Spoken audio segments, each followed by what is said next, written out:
So I'm Hugh. I work for the Lego Group. I'm 41 years old.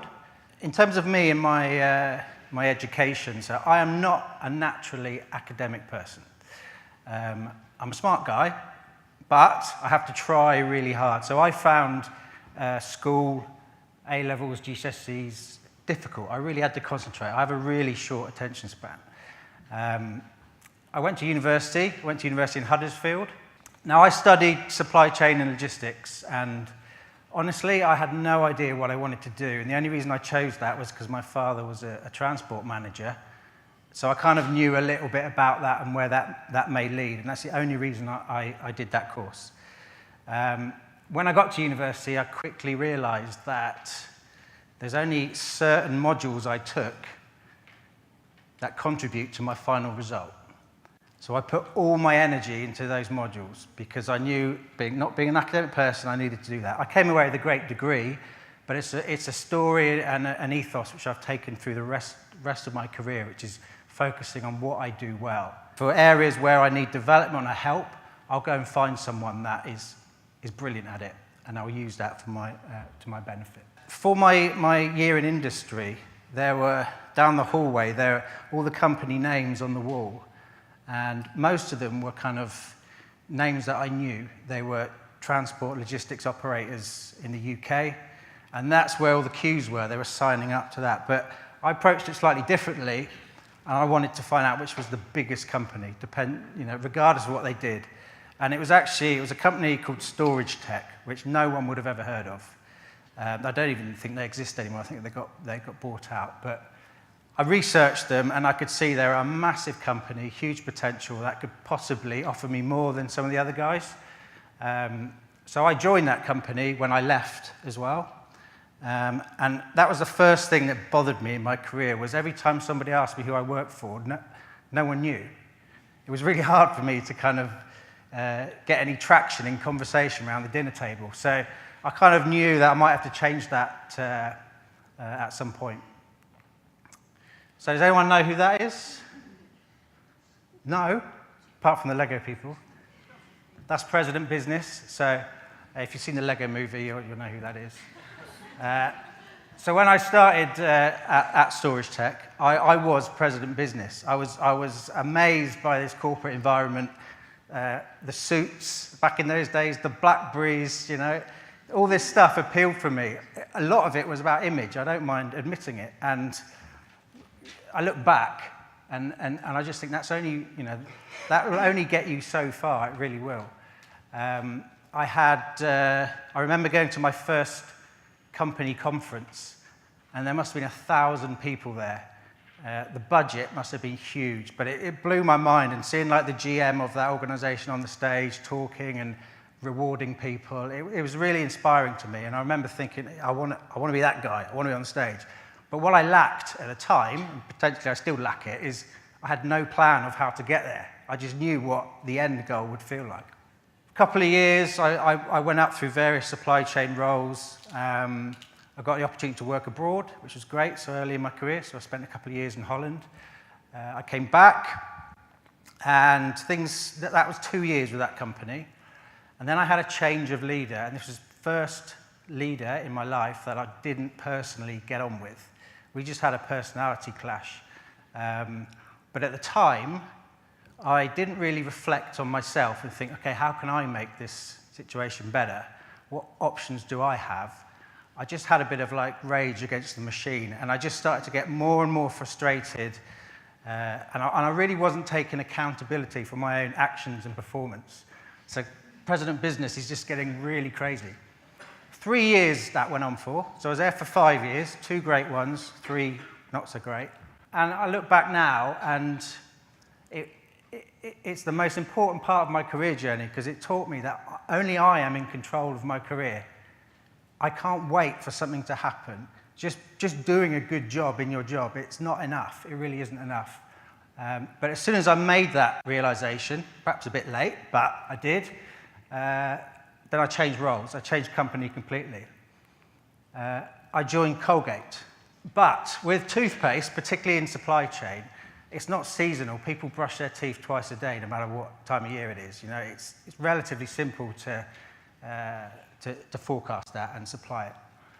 As a result, I could see that I was starting to run out of runway, and that was 2 years of Colgate. So pretty much the same as my experience before when I had 2 great years. And if I'm honest, I didn't really know if I wanted to leave, but I definitely didn't want to be in the same situation I was before. I applied for a role at PepsiCo.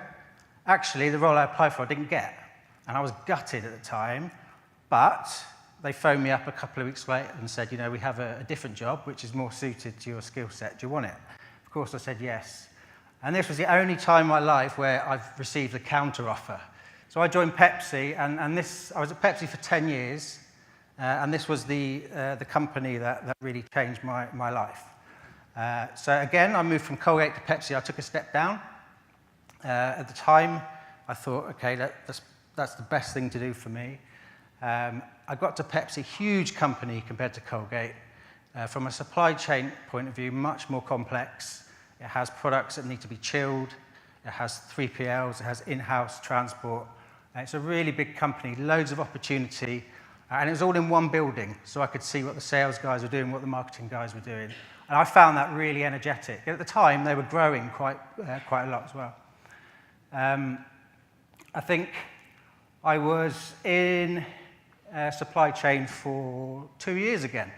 And guess what? I started to have a think, oh my God, I'm going to run out of runway again. But because of what I've learned before, I can see that I will run out of runway, but it's purely because of the way the organization's structured. So in the area that I was working for, I couldn't do my boss's job. It was too senior. So I took a risk.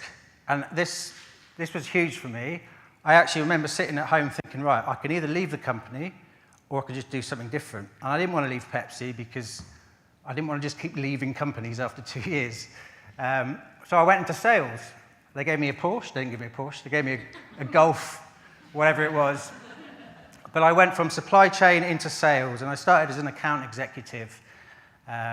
Massive learning curve. Oh my God. I'm glad I didn't know what I was getting myself into. The first day on my job, without any training, I was asked to go to a customer and tell them about a price increase. I didn't know what I was doing. And I went in, and they marched me out. And I remember phoning my boss. He said, how did it go? I said, yeah, it's not too great. But those experiences really helped me, and those experiences I wouldn't get in supply chain. And actually, the end of my first year in sales, I got the lowest scores on my PDR, my development scores, throughout my entire career. And for me personally, I pride myself on good work, and that was really tough to take. But what I realized is it's not about necessarily my capability, it's because I didn't know anything. And again, I'm sitting there waiting for someone to train me, someone to feed me the secret.